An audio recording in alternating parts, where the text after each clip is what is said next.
Video went viral out of protests in Buffalo yesterday when cops callously and casually pushed over an elderly man who became severely injured as a result of it. We're going to show you this video. Obviously, it is, like many of these videos going around, hard to watch, so consider yourself warned.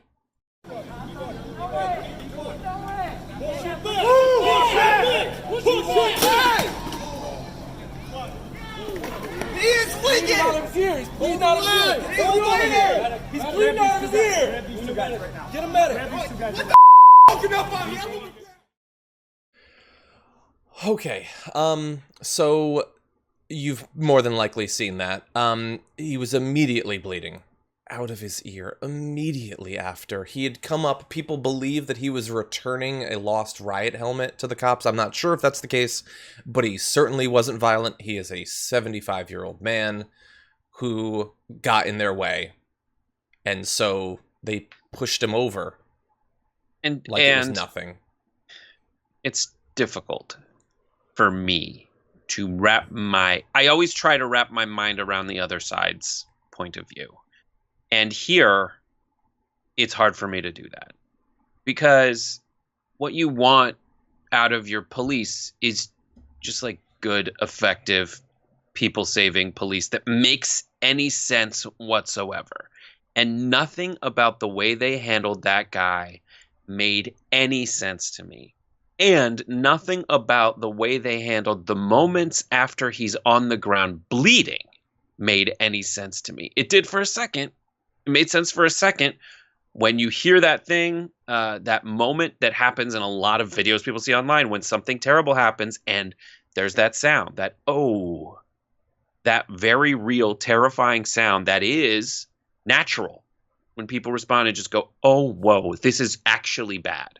Yeah. But then what happened after that it immediately didn't make any more sense to me, because the person who is saying push him, who seemed to be in charge of what was happening at the moment, you see on the faces of what seemed to be good cops for a flash of a second, you see them be human. And then after that, they stop. Yeah, there was like a brief second where the cops seemed to think, oh, we need to check on him. And then the others were like, no, just continue. And eventually someone does go over to him. Look, I have a lot of thoughts on this. Before we get to the analysis, I have to show you the other angle on this. I don't know if this has been seen as widely. It has been available since last night. And so I'm gonna show this to you, but you need to understand that this is even more difficult. So this is my warning to you.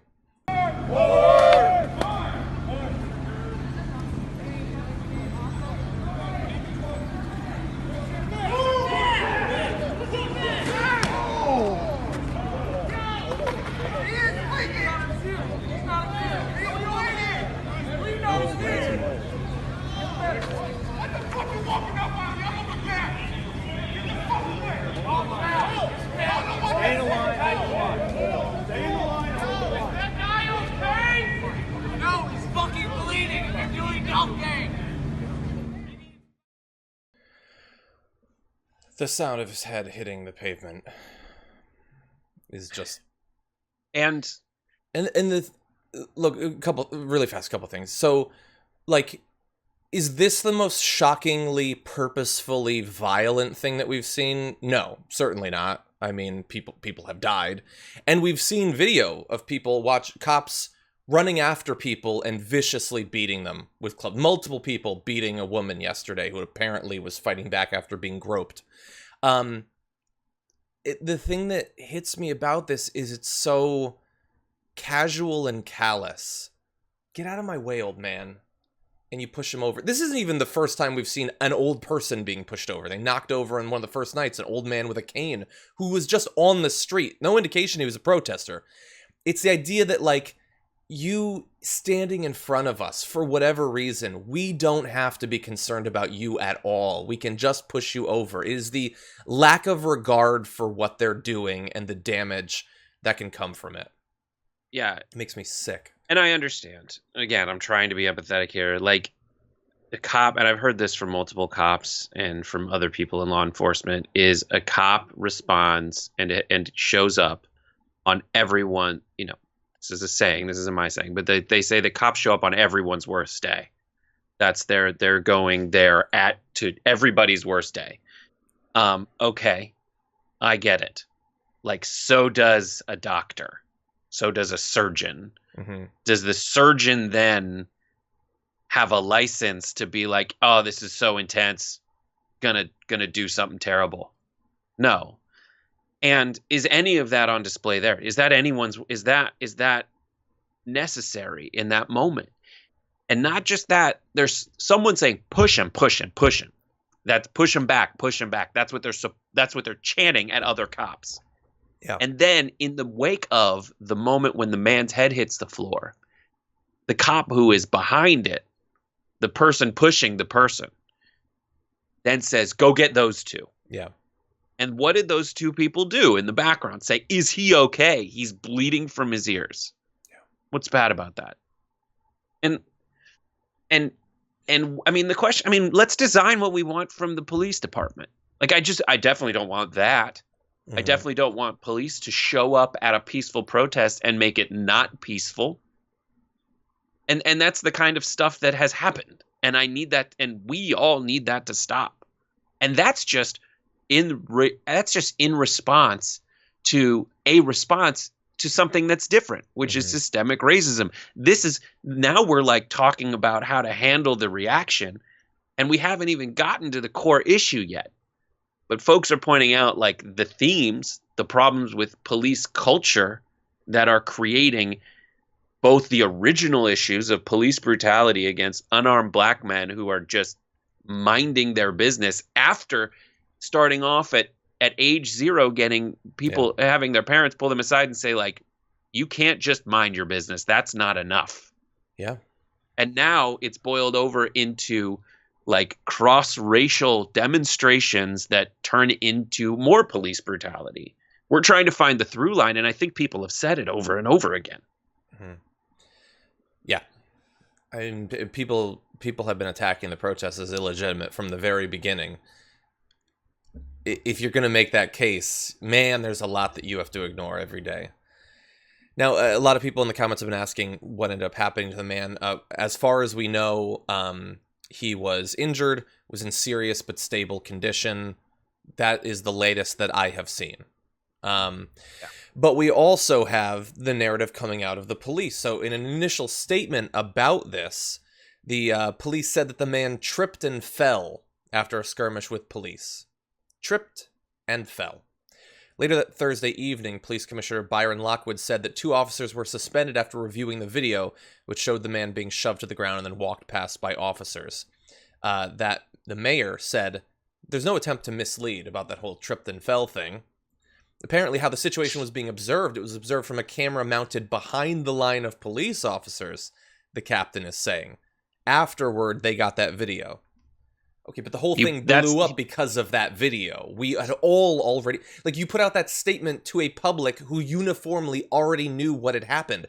How were the police the only ones who didn't know what had happened at that point? They did. And he knows. He was involved in pushing the guy. Yeah. The police officer who said, go get those guys and push him back, way back. That dude... is this his force caused the fall. Mm-hmm. And this is that is the that is one that in this situation, that is a face of the problem. Yeah. And it's systemic. It is, and what you saw was a microcosm, and you described it well as, is this the most like overt, like I'm pushing someone, but it does get to the culture, which is we're going to protect these guys now. Mm-hmm. And we are going to get so far away from the original mission, which is to protect and serve.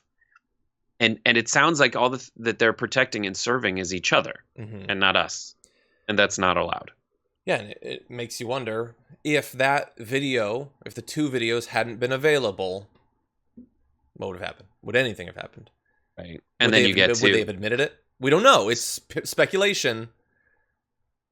But we don't know. So central to law enforcement too, all the way through like prosecutions and convictions is surveillance. Mm-hmm. And they like it when it's good surveillance, but they hate it when it's bad surveillance. So does everyone. Yeah. So does everyone. Yeah, and look, I just want to briefly show this. Relative to Like we've had people who've been sending in like instances of the cops in their areas not doing stuff like this, taking a knee, dancing, things like that, and that is obviously far preferable to what we're seeing. But I want to draw your attention to a tweet I saw last night that pointed out that this came 24 hours after that. That's the same spot.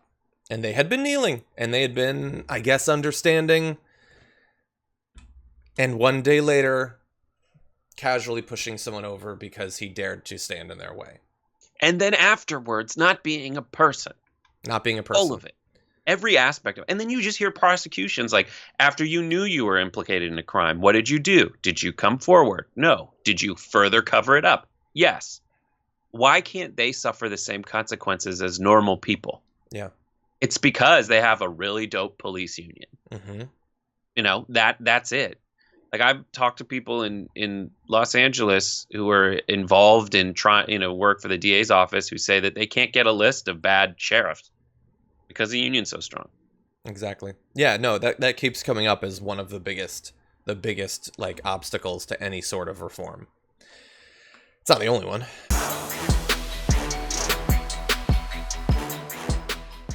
For more political news breakdowns, interviews, stories of activism, and me trying my hardest to care about the occasional big celebrity news story, subscribe to our YouTube channel at youtube.com/thedamagereport. And you can ring the bell wherever it is so you don't miss anything.